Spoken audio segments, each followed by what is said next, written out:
Does making music make you feel closer to other people or more distant from them, do you think? Closer. At what point did that first start to happen for you when you were making music? At what point did you start to feel closer to other people through making it? Around a teenager when I picked up guitar, originally probably from like John Frusciante. It was the earliest kind of connection I felt with a musician. So like playing covers and stuff? Yeah. Like, I think one of my first songs I learned was like Californication, and from there it's like kind of, got me started. So when you're saying that you feel connected to other people through it, were you meaning they're like connected to other artists, like through hearing their music? Yeah, definitely. What about to people, do you remember the first time that someone told you that they resonated with your music? Not the first time, sorry. But like, even still, even with my stuff, it's like, it's amazing to get feedback for the stuff that we do. Yeah, it's cool. Is there a particular encounter kind of stands out in your mind as one that kind of quite affected you? Yeah, one of my best mate's girlfriends messaged me out the blue, just saying it was one of our songs was one of her favorites that she listened to every day, and just, I don't know, that out the blue when you don't know, I think just like makes someone's little day a big difference. So that was a cool one. Do you ever think about people when you're writing? Would they ever come into your mind? Yeah, I mean, often the song is usually a message to a particular person. So yeah. I mean, as a result of that, has music changed the way that you communicate with people outside of songwriting?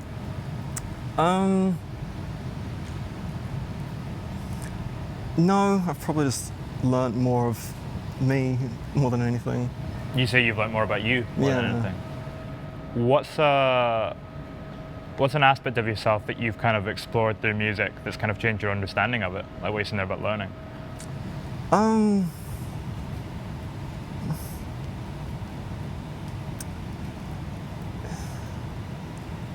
I guess it's like finding out who I am, or my mannerisms, or the things that I'll say, like that'll, I don't know, it's always like quite, yeah, sorry, I don't want to ramble. Okay.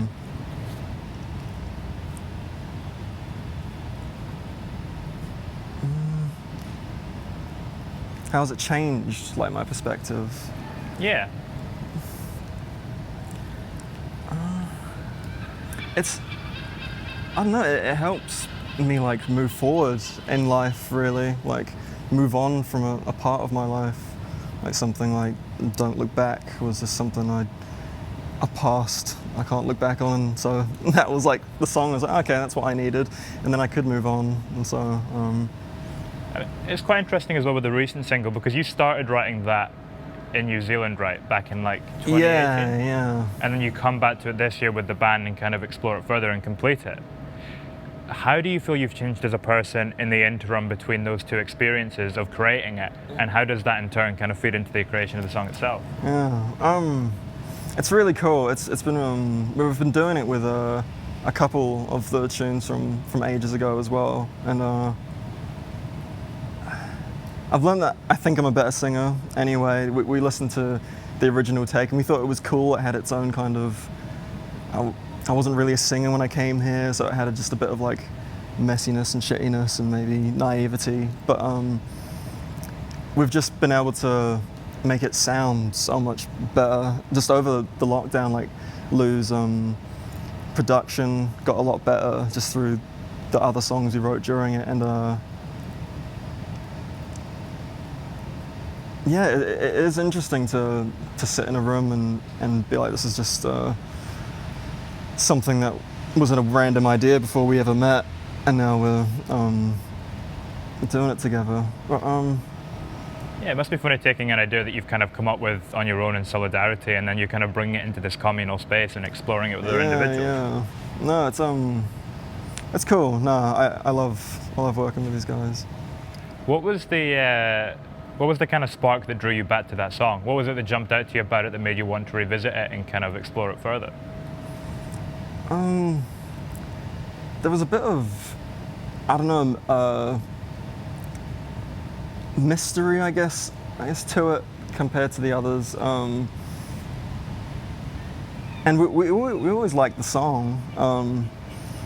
It just, over our time of lockdown, like the last thing we kind of wanted was to look at our past for some reason. It was just like, as soon as we kind of struck at my door, it was sort of like, stop looking back at our old material. And then we realized, I don't know, only sort of after we'd finished that, and we're like, I never want to look back. Now it's like, I'm wanting to look back, but I think it was just because I'm in a different headspace. I think. What changed that allowed you to do that? To be honest, like the EP, Don't Look Back, I think helped do that. Like all of those songs were done in lockdown, and it felt like it's put the band and even me just kind of in a more certain and sure place of like who we want to be, who I am as a person, and how I need to go about life and how to not, I don't know, how to deal with things, I guess, and not react maybe the way I have before. That's it. So you're almost taking lessons that you learned through creating music and then applying them to the rest of your life outside of it. Yeah, music's like not so much I wish I was more maybe of a prolific writer, but I'm not. It's kind of like the song necessary for the time that's gonna kind of summarize those few months or that period of my life. Yeah. If you only write songs when it feels necessary for the time, do you kind of have a sense of when's going to come then? No, I always feel the only kind of like inkling when I think, oh, something's coming, is if I've like played a wee ditty on a guitar and I kind of just want to go pick it up again, but I'm just going to leave it for a bit to stew. So even when you're not writing songs, are you still kind of picking up the guitar and just having a play about quite a lot Yeah, of time? it's a noodly thing. I tried to stop for a while just to see if not doing music completely would help once you pick it up again. But yeah, always noodling, kind of whether rolling a joint, having food. It's kind of just like a background thing, and but sometimes you do end up getting like, oh, I've got something. It's kind of, I guess, it's better to not be concentrating really always, like, I want to sit down and write a tune. It's kind of... You almost try to get like an unconscious part of your mind. Yeah, kind of for tricking sure. yourself into a little bit. Because I feel like as soon as like we want to think about going away and like writing an EP with that purpose, I think it kind of ruins it. It's almost like it has to be the reverse. I want to do life things, and then that will hopefully inspire. I mean, when you were saying there as well that you stopped writing for a while to see if it would kind of help it, what was the result of that experiment? Did it change things in any way for you? Yeah, it was. We wrote like a pretty fast new tune like during a jam, because of that I just felt like I'd been bearing a load, and I was kind of ready to gush out, and something had just kind of happened. It was kind of like, cool, that's like, and I don't know, that the smallest things like surprise you. It's always just like we're packing up and someone's just started to do a little guitar thing, and then I was like, and then we'll kind of be on the way there. It's never, intentional. I mean, talking of things that spark creativity, I heard you had, was it a kind of vintage Japanese electronic box type thing that you used on the last single to kind of spark some ideas? Lou uses this like vintage website that he kind of just likes to get weird gear on, but he used it for the bass on I Don't Feel Right, just for this one. So what sounds in the song was that kind of present in? What was it triggering?